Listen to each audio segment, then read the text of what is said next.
Every morning, you wake up and immediately begin destroying your skin. You don't mean to. You've been told it's healthy. You've been told it's necessary. You've been told that without it, you would be dirty, unhealthy, unacceptable.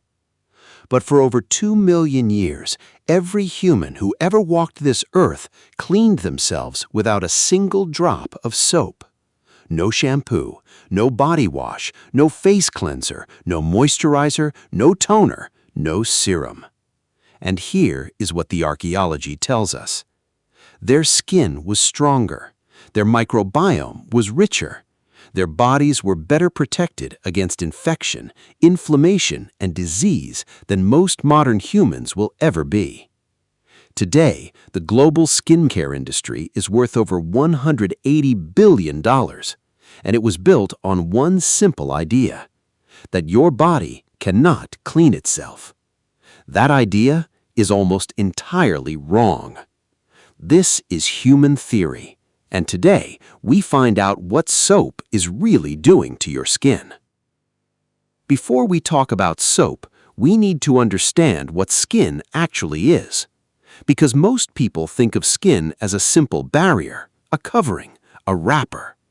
But skin is one of the most sophisticated biological systems in the human body. Your skin contains over 1.8 square meters of living tissue. It has its own immune system, its own nervous system, its own microbiome, a complex ecosystem of over 1,000 different species of bacteria, fungi, and other microorganisms that live on its surface. These microorganisms are not dirt. They are not contamination. They are your first line of defense against the outside world. They compete with harmful bacteria for space. They produce antimicrobial compounds that kill pathogens. They communicate with your immune system and teach it how to respond to threats. Dermatologist Dr. Richard Gallo of the University of California, San Diego spent decades studying skin microbiome. His conclusion was striking. The bacteria living on your skin are not just passengers, they are active defenders. Remove them, and your skin becomes vulnerable in ways that no amount of moisturizer can fully repair. And what removes them most effectively? Soap. So if ancient humans didn't use soap, how did they stay clean? The answer reveals something extraordinary about human biology. First, water. Ancient humans bathed in rivers, lakes, and streams constantly. Water alone removes the vast majority of surface dirt, dead skin cells, and temporary contaminants. It does not remove the skin's natural oils. It does not strip the microbiome. It cleans without destroying. Second, natural oils. Ancient humans used plant oils, animal fats, and clay to clean and protect their skin. Ancient Egyptians, one of the first civilizations to develop soap-like substances, used a mixture of animal fat and plant ash. But even this was used sparingly, for special occasions, for rituals, not for daily bathing. The majority of ancient humans relied on water, sunlight, and movement to maintain skin health. Third, the skin itself. Here is what most people don't know. Your skin is a self-cleaning organ. It produces sebum, a natural oil that moisturizes, protects, and maintains the perfect pH balance for your microbiome. It constantly sheds dead cells and replaces them with new ones. It regulates its own temperature, moisture levels, and bacterial population. Ancient humans trusted this system because they had no choice, and their skin thrived. So when soap actually appeared, the oldest known soap recipe was discovered in ancient Babylon, dating back to 2800 BC. Archaeologists found a clay cylinder containing a soap-like substance made from water, alkali, and cassia oil. But here is the crucial detail that most people miss. This ancient Babylonian soap was not made for bathing. It was made for cleaning wool and cotton, for textile production. The ancient Babylonians were not washing their bodies with it. They were washing their fabric. The earliest documented use of soap for human body cleaning appears in ancient Egypt around 1550 BC. And even then, it was used primarily by priests for religious purification rituals, not for daily hygiene. The Roman Empire brought bathing to new levels of sophistication, but Roman baths, the famous thermae, did not primarily use soap. Romans cleaned their bodies with olive oil. They applied it to their skin, then scraped it off with a metal tool called a strigil, taking the dirt, dead cells, and surface contaminants with it, leaving the microbiome intact, leaving the natural oils in place, leaving the skin's defense system completely undisturbed. The Romans had stumbled onto something that modern dermatology is only now beginning to rediscover. Modern soap was not invented for health. It was invented for industry. The first mass-produced soap appeared in the 1800s alongside the Industrial Revolution, and the companies that made it needed people to buy it. So they created a problem that hadn't previously existed. The idea that your natural body odor was shameful, unacceptable, a social failure.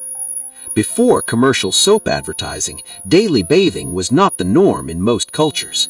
Weekly bathing was considered sufficient, sometimes less.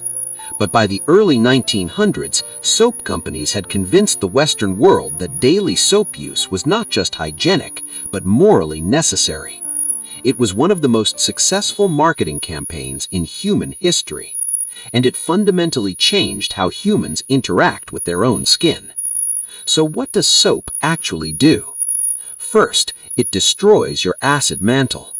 Your skin maintains a naturally acidic pH of between 4.5 and 5.5. This acidity is critical. It creates an environment where beneficial bacteria thrive and harmful bacteria cannot survive.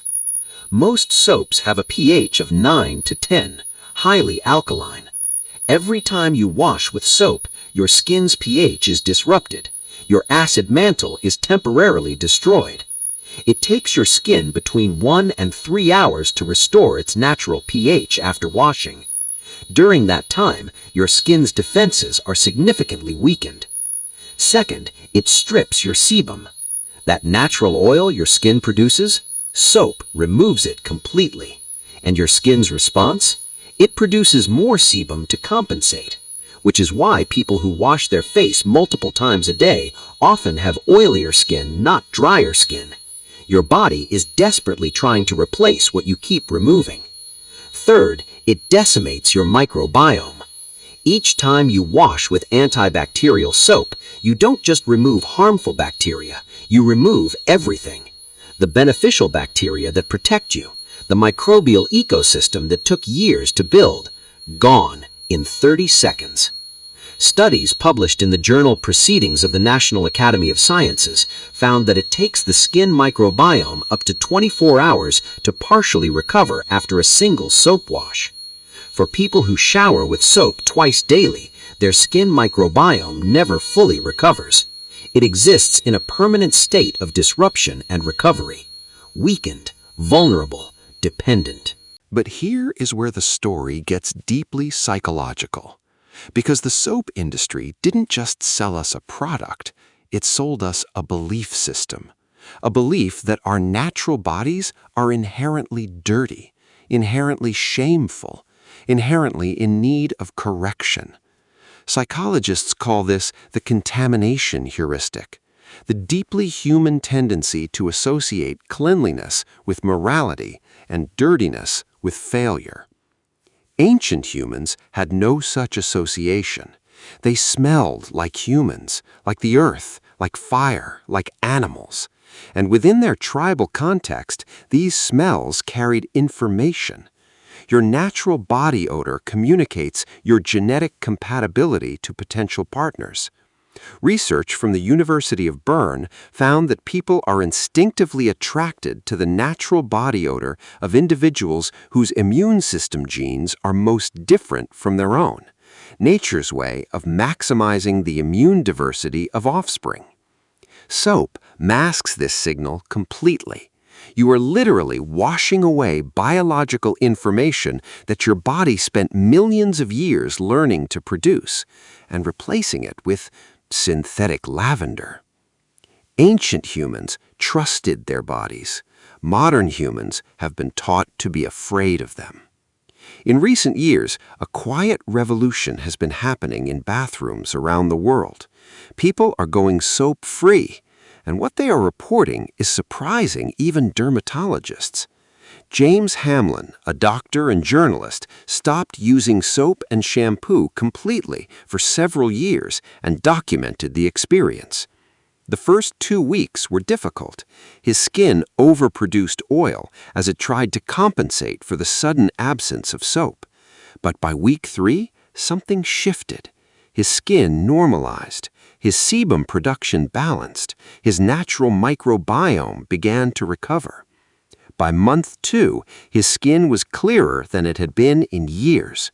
He no longer needed moisturizer. He no longer had dry patches. He no longer experienced the cycle of washing, drying, and moisturizing that had defined his mornings for decades. His conclusion, after years of research: the skin is perfectly capable of maintaining itself. We just need to stop interfering. Research published in Nature supports this finding.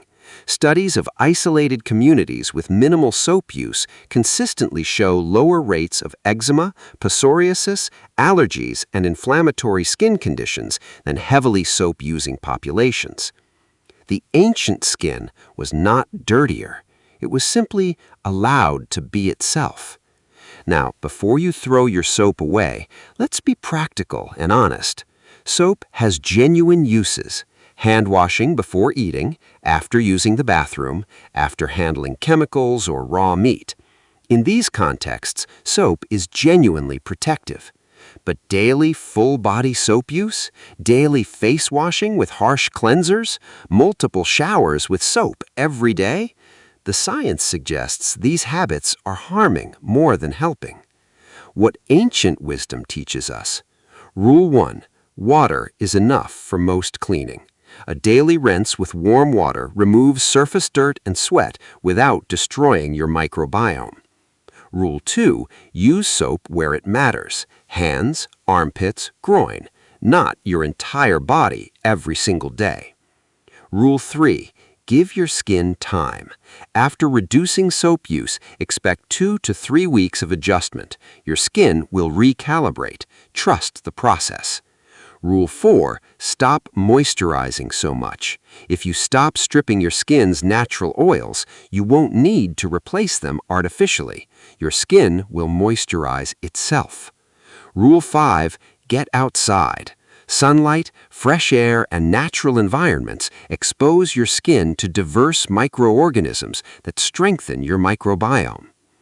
Ancient humans were covered in earth, river water, and natural elements every day. Their skin was a living ecosystem. Ours is a sterile desert, desperately trying to survive. 2 million years ago, an ancient human waded into a cold river. No soap, no shampoo, no 12-step skincare routine.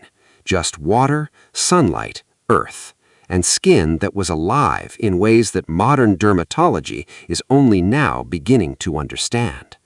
We have spent billions of dollars solving a problem that we created ourselves. We stripped our skin of everything it needed to survive, then sold it back to us in bottles with beautiful labels. Your skin was not broken before the soap industry told you it was. It was perfect, ancient, sophisticated, self-sufficient. And somewhere beneath all the products and routines and carefully marketed fears, it still is. This is human theory. If this changed how you think about your morning routine, share it with someone who needs to hear it. Because sometimes the most revolutionary act is trusting the body you were born with.